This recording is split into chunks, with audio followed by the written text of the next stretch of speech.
As expected, Rome's homosexual agenda has been ramping up lately. Check this out. Switzerland votes overwhelmingly to jail citizens for homophobia or transphobia. And the article goes on to say that by an almost 2-to-1 vote met with ringing approval by pro-LGBT groups, the National Council of Switzerland voted this month on a measure to criminalize homophobia and discrimination. The country's criminal code currently bans incitement to hatred or discrimination against a person or group of persons on the basis of their racial, ethnic, or religious affiliation, the paper explains. And they go on to say that this is punishable by a fine or up to 3 years in prison. Rayner's proposal would add sexual orientation and gender identity to that list.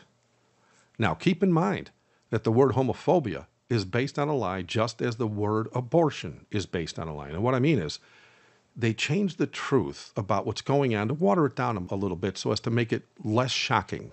Abortion really means you're killing your child. And homophobia means, according to them, Christians are scared of homosexuals, when in fact, we are not. We love them enough to tell them the truth, and that angers those in power, and so they pass laws to try to shut us up.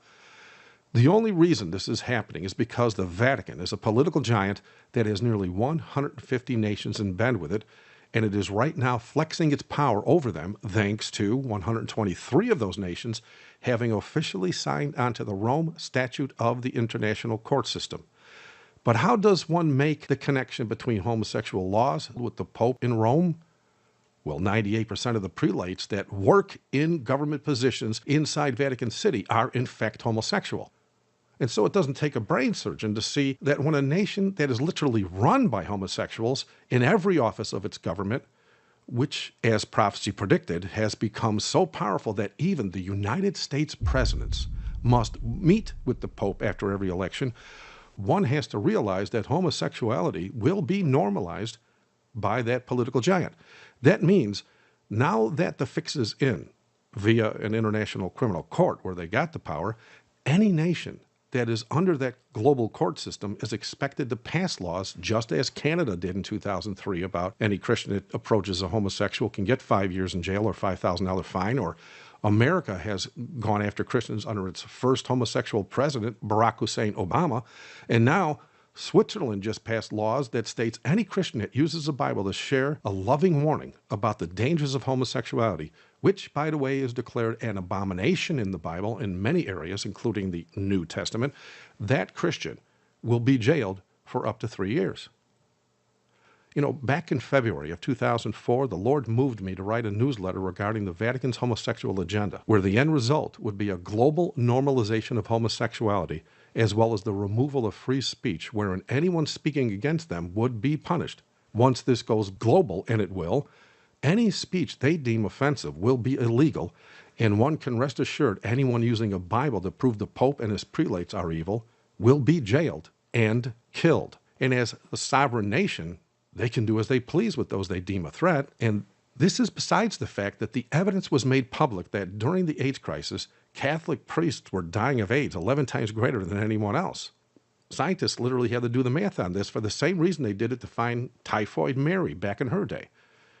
I mean, you need to find the source to help curb it, or it can kill billions, right? I mean, all they needed to do was to backtrack the way the disease spread, and where the disease is most concentrated, well, that's the obvious starting point. A 12-year-old child with a calculator could figure this out if the data was handed him. It's not rocket science, and Rome knew it. And so they tried to scare the people into shutting up once the facts came out about the priesthood.